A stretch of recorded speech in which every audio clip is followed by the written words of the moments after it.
안녕하세요. 지지자산운용 정대현입니다. 오늘은 경기도 시흥시 정왕동 소재로 시와 국가산업단지 내에 위치하고 있는 공작물건 하나 소개해 드리겠습니다. 건물 면적 697평 규모의 2019년 1월 사용 승인된 3층 구조 신축 공장으로 1차 유찰되어 2차 진행 중인 물건입니다. 2019년 경매 사건으로 첫 매각기일은 2020년 1월 9일이었고 2차 진행까지 유찰되었다가 재감정을 통해 다시 처음부터 진행된 경매건인데 이유는 무엇인지 어떤 물건인지 바로 보도록 하겠습니다. 경매 사건 번호는 안산 1개 2019 타경 3977번으로 경기도 시흥시 정왕동 1356의 5번지에 소재하고 있으며 용도는 공장입니다. 토지는 공장용지 1651제곱미터 499평 면적이며 건물은 3개 층을 합쳐 2305제곱미터 697평 규모입니다.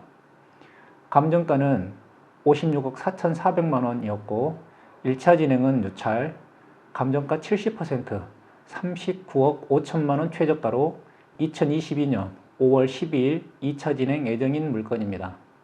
지도를 보시면 시와 국가산업단지 내에 위치하고 있습니다. 시와 국가산업단지는 시흥 스마트 허브라고도 불리고 있으며 2019년 스마트 산단 선도 프로젝트 시범단지로 선정되어 스마트 산업단지로 탈바꿈을 진행 중에 있습니다. 주요 업종으로는 기계 관련 업체가 가장 많고 전기, 전자, 석유화학, 철강, 목재, 종이, 섬유, 의복 등 중소기업 중심으로 부품들을 전문으로 제작하는 산업단지입니다. 경매 물건도 주식회사 기남 땡땡 소유로 기타 전자부품 제조 공장으로 보여집니다. 경매 물건은 2019년 1월 7일 사용 승인된 공장으로 이제 3년이 조금 지난 신축 공장입니다. 1층은 1087제곱미터 329평 면적이며 2층은 1081제곱미터 327평, 3층은 136제곱미터 41평 면적입니다. 구조도를 보시면 1층은 클린룸 작업장, 검사실, 자재 창고 등 작업장 용도로 구성되었고 2층은 사무실 용도, 3층은 기계실 등입니다. 참고로 현재 공장 모습과 예전 공장 모습입니다. 다음은 권리 분석을 보겠습니다. 현 소유자는 2018년 2월 21일 구축 공장을 매수하면서 대출을 활용했고 최종적으로 토지 경우는 2018년 5월 15일 근저당이 최선순위 권리입니다. 이후 2018년 4월 신축 허가를 받고 2018년 6월 착공, 약 7개월의 공사기간을 거쳐 2019년 1월 28일 보존등기되었습니다. 보존등기와 동시에 토지, 동일 채권자로부터 건물분 근저당을 추가 설정하였습니다. 그러므로 본건 경우는 토지와 건물, 근저당권 설정일이 달라 토지는 2018년 5월 15일, 건물은 2019년 1월 28일이 말소기준 권리가 되겠습니다. 이후 설정된 가압류, 압류 등 설정 권리들이 많지만 모두 말소되는 권리들입니다. 다음은 임차인 분석입니다. 그런데 본건에는 별도 임대차 관계가 없으므로 별도 임차인 분석이 필요 없는 물건입니다. 그럼 이제 해당 물건이 2차까지 유찰되었다가 재감정을 통해 신건으로 다시 진행된 이유를 살펴보겠습니다. 보시면 2020년 1월 9일이 첫 매각기일이었고 1차 진행 유찰, 2차 진행도 유찰된 후 3차 기일이 2020년 3월 19일 진행 예정이었으나 변경된 후 최근 2022년 3월 31일 다시 신건으로 진행되었습니다. 법원 자료를 보면 해당 물건에는 2019년 7월 30일 신고된 유치권이 있었던 것으로 보입니다. 공사업체 수도 9군데나 되고 금액도 9억 6천만 원이 넘는 큰 금액입니다. 법원 문건 접수 내역을 살펴보면 이에 대해 채권자는 2019년 9월 24일 유치권 배제 신청 정도로 대응을 했지만 2차 진행까지 유찰이 되다 보니 안 되겠다 싶은지 2020년 4월 경매 중지를 하고 별도의 유치권 부존재 소송을 진행했고 결과적으로 채권자가 각 유치권자에 대해 승소했다는 내용이 있습니다. 유치권 관련 내용을 좀 자세히 보겠습니다. 위 사건 번호를 대법원 나의 사건 검색을 통해 확인해 보시면 상세한 내용 확인이 가능합니다. 2020년 4월 7일 소장을 접수해서 약 1년 반 다툼 끝에 2021년 9월 30일 채권자가 승소를 했는데 유치권 당사자를 보면 법원에 유치권 신고된 9개 업체 모두가 대상입니다. 처음 경매 당시에는 출입문과 컨테이너에 유치권 플랜카드가 걸려 있었는데 소송 이후 2021년 12월에 재검정 당시에는 플랜카드도 모두 정리가 된 모습도 볼 수 있습니다. 이 물건 경우 공사대금은 실제일 수도 있겠다는 생각입니다. 그런데 소송 결과는 공사업자들이 패소했습니다.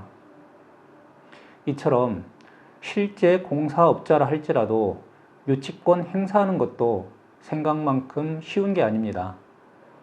유치권이 인정이 안 되는 경우는 다양하지만 특히 경매 개시 결정 전부터 간접적으로 점유를 계속해야 하는데 보통은 경매 개시 결정 이후에서야 점유를 시작하는 경우가 많고 법에서 인정하는 점유가 생각보다는 엄격해서 유치권 인정받기 힘든 경우도 많습니다.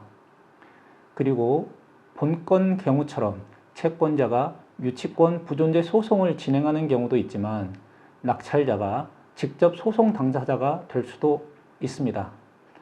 신고만으로 유치권이 인정되는 것이 아니고 법적 요건이 충족돼야 유치권이 인정되는 것이므로 유치권은 무조건 피할 물건이 아니고 잘 분석해보면 대응 가능한 물건도 많습니다. 결과적으로 이 물건 경우 유치권 관련 부담은 덜 수 있을 것으로 판단됩니다. 다음은 가격 분석을 좀 보겠습니다. 먼저 감정평가는 2021년 12월 3일 기준으로 토지감정가 32억 2천만 원, 건물감정가 24억 2,300만 원을 포함 감정가 56억 4,400만 원으로 평가되었습니다. 흔히 공장 경우는 불필요한 기계감정 비중이 높은 경우가 있는데 본건 경우는 순수 토지 건물만의 감정금액입니다. 그리고 인근 매매로 나와 있는 매물들을 보면 건물을 포함한 토지 면적당 단가 기준으로 900만 원에서 1100만 원 정도로 볼 수 있습니다. 물론 입지, 건축연도, 상태 등에 따라 가격 차이는 당연히 있겠지만 중소형 공장 경우 보통 개략적인 시세 판단을 할 때 1000만 원을 기준해서 플러스 마이너스 정도로 보시면 될 듯 합니다. 경매 물건 경우 2019년 신축 공장이므로 제가 봤을 땐 1100만 원 정도 반영해도 되지 않을까 생각되고 토지 면적이 499.6평이니까 약 55억 원 계산이 나옵니다. 감정가 56억 원대와 비슷한 금액으로 감정가가 시세 정도는 되지 않을까 하는 판단입니다. 좀 더 자세한 시세 등은 현장 조사를 통해 확인해 보시기 바랍니다. 결과적으로 한 번 유찰된 39억 5천만 원 경매가는 가격 메리트가 있습니다.